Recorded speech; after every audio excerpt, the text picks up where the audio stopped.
que no. El crecimiento con igualdad, que fue el concepto que se usó en esa década, ya no da. Y ya no da porque este país es muy rico.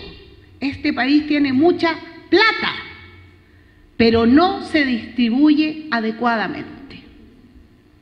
Entonces, cuando tenemos que el decil de mayor ingreso, decil, es decir, el 10% de las personas que ganan más plata en este país, ganan prácticamente 37 veces más que la mayoría de todos los chilenos, entonces estamos hablando de un país que tiene un riesgo muy importante, que es la cohesión social. Y cuando nosotros vimos durante estos 4 años la explosión social, tiene que ver con que nosotros hemos avanzado en un enfoque de derechos. Nuestra ciudadanía está más consciente de sus derechos y los expresó en la calle. Y fue Camilo con los jóvenes que estuvieron a la cabeza de ese movimiento estudiantil, y fue Aysén, desde donde vengo llegando, y fue Freirina en el norte, y fueron múltiples expresiones de que este Chile ya no quería más de lo mismo, y que le dolía la desigualdad, y que ya no le bastaba que le entregaran lo que sobraba. Entonces, cuando eso pasó, la presidenta observó todo aquello, y cuando llega al país dice: yo quiero hacer cosas diferentes. Porque hemos hecho lo que hicimos, sí, vamos a poder dar un salto ahora. Y la presidenta señaló: en el corazón del programa de gobierno va a estar el combate a la desigualdad. ¿Y a qué desigualdad estamos refiriéndonos? ¿Nos estamos refiriendo solo a la de ingreso que yo mencioné? No, no estamos hablando solo de la de ingreso. Estamos hablando de una desigualdad de género entre hombres y mujeres. A igual pega, igual paga. Estamos hablando de una desigualdad con nuestros pueblos indígenas. Hay 9 pueblos indígenas en nuestro país, pero vivimos como si no existieran. Y no estoy hablando del conflicto mapuche en la novena, estoy hablando de acá, de Santiago. Estoy hablando de las políticas indígenas urbanas inexistentes. Entonces dijimos: partamos. Y la presidenta me dio 3 medidas que tenía que cumplir con este mundo: una agenda indígena, la creación de un ministerio indígena, el consejo de todos los pueblos, medida de 100 días. Ahí corriendo, preparando anteproyectos, trabajando, y de repente me llama y me dice: ministra, lo siento. Porque ¿sabe qué? Yo no solo vine a hacer las cosas que dije en el programa, sino que vine a hacerlo bien. Y voy a dar cumplimiento al 169, al convenio de la OIT, que garantiza derechos colectivos de nuestros pueblos, y voy a someter a consulta estos proyectos. Nos vamos a demorar, pero lo vamos a hacer bien.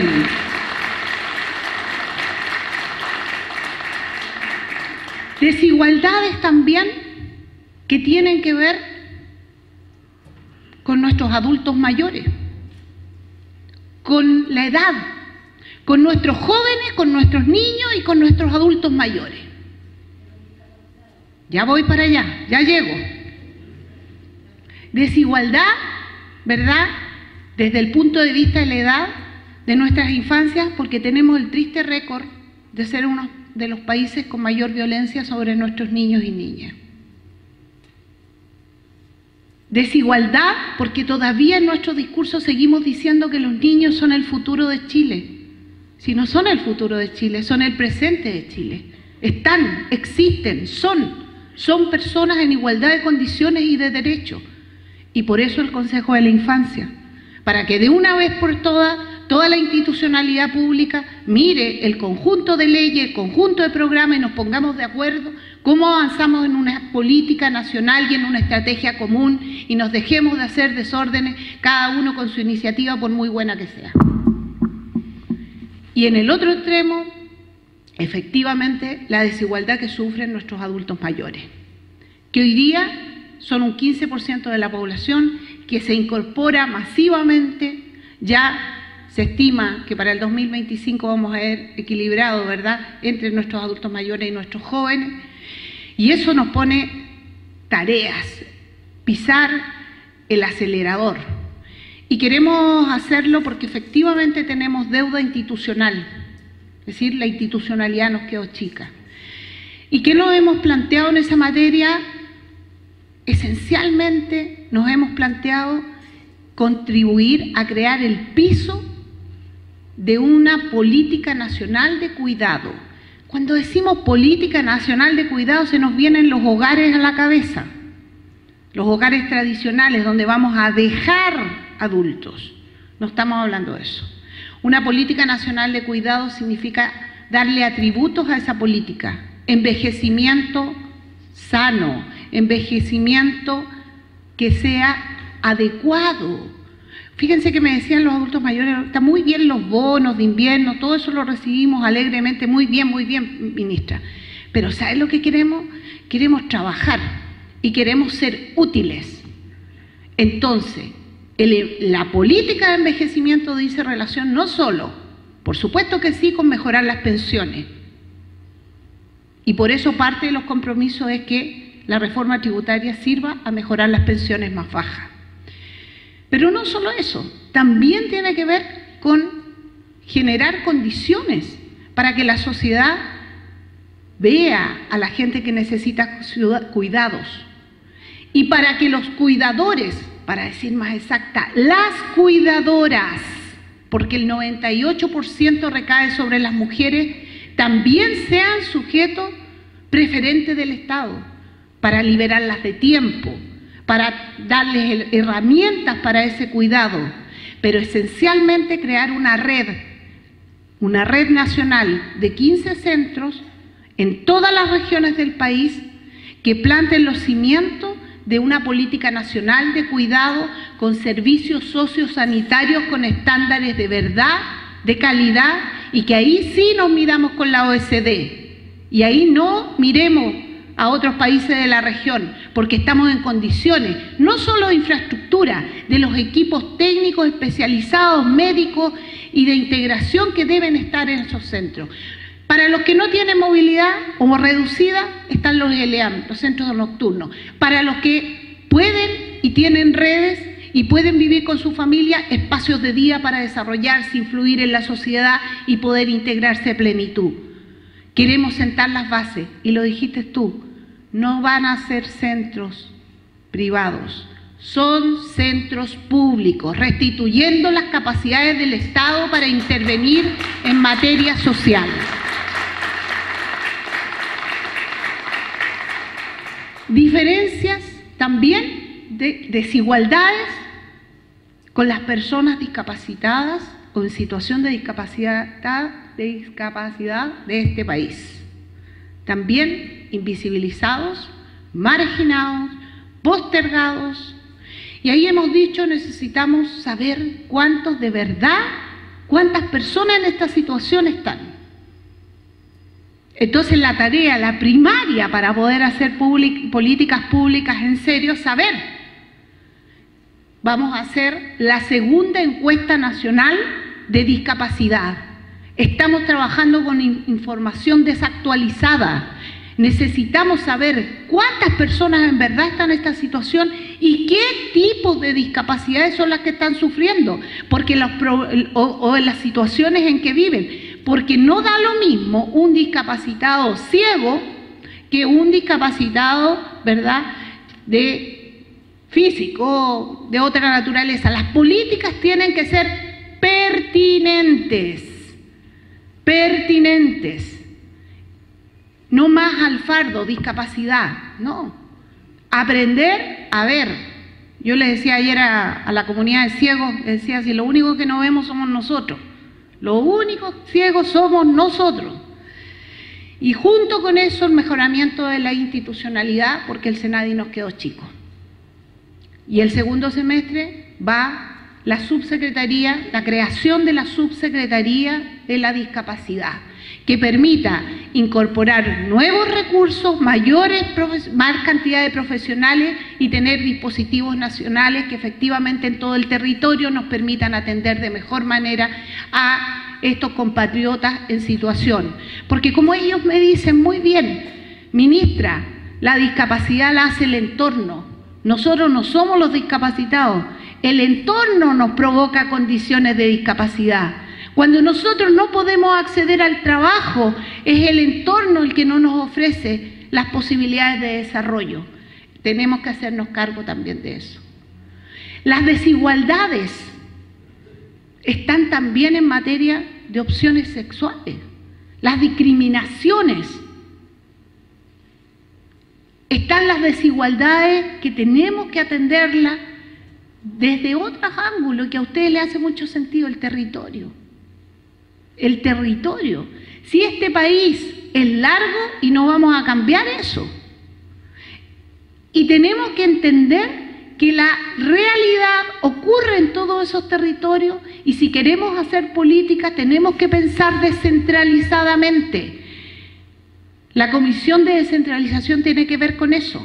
Y cuando hablamos de centralización no solo estamos hablando de las zonas extremas para las cuales habrá programas especiales, pues también estamos pensando en la descentralización dentro de las regiones, porque efectivamente dentro de las regiones se reproduce el fenómeno de la desigualdad.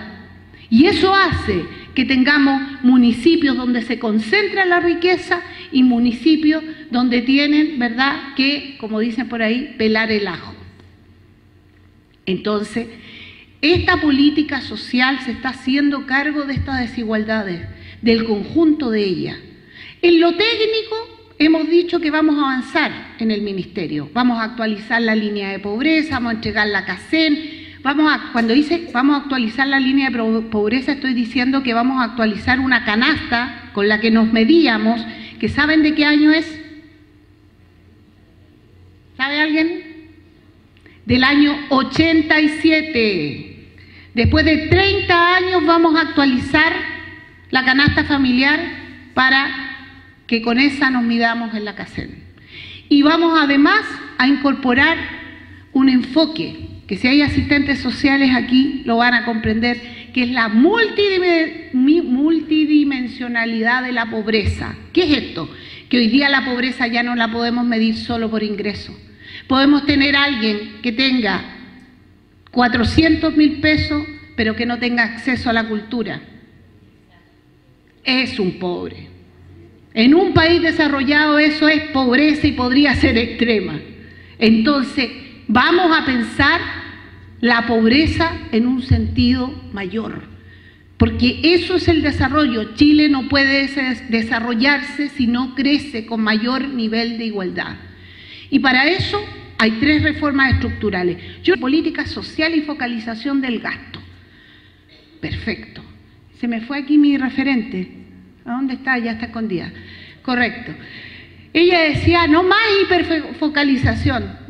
Las políticas sociales efectivamente deben caminar hacia la universalización. Y con un enfoque de derecho. No estamos dando nada que nos sobre, no estamos dando asistencia, estamos entregando derechos sociales.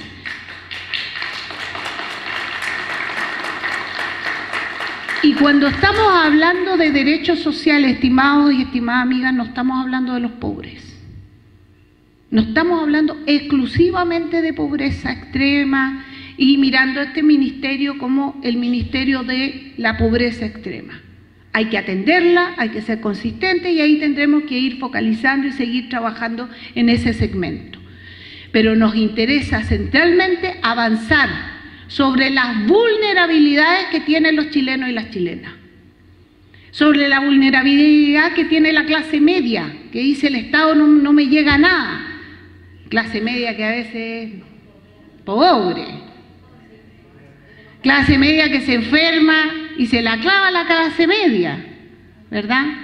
Entonces, trabajar sobre las vulnerabilidades, personas, familias y territorios vulnerables,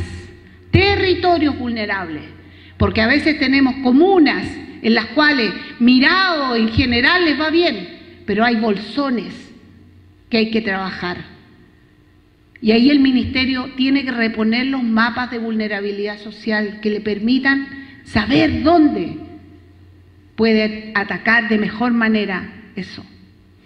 Cuando entonces estamos hablando de las desigualdades en el corazón de este programa, estamos hablando de derechos sociales, con ese enfoque, y no es claro que vamos a trabajar en la ficha de protección social, claro que tenemos que hacernos cargo de esos problemas, lo sabemos, y ya hemos dado pasos importantes.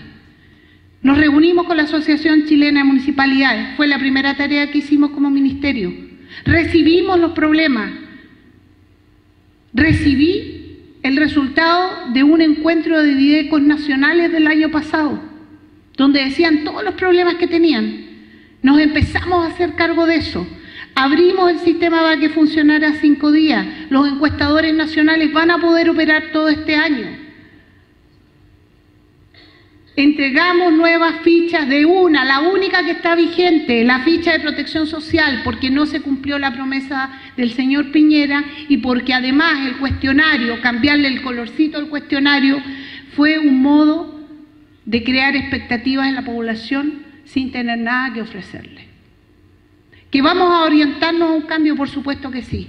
Estoy trabajando decididamente eso, no solo con la asociación, no solo con los municipios, con el Programa de Naciones Unidas, PNUD, también estamos con la CONFUCH, con muchos actores que hoy día son importantes que nos digan cuáles son los problemas que estamos teniendo, pero más importante que eso, tenemos que reducir el impacto de esa ficha.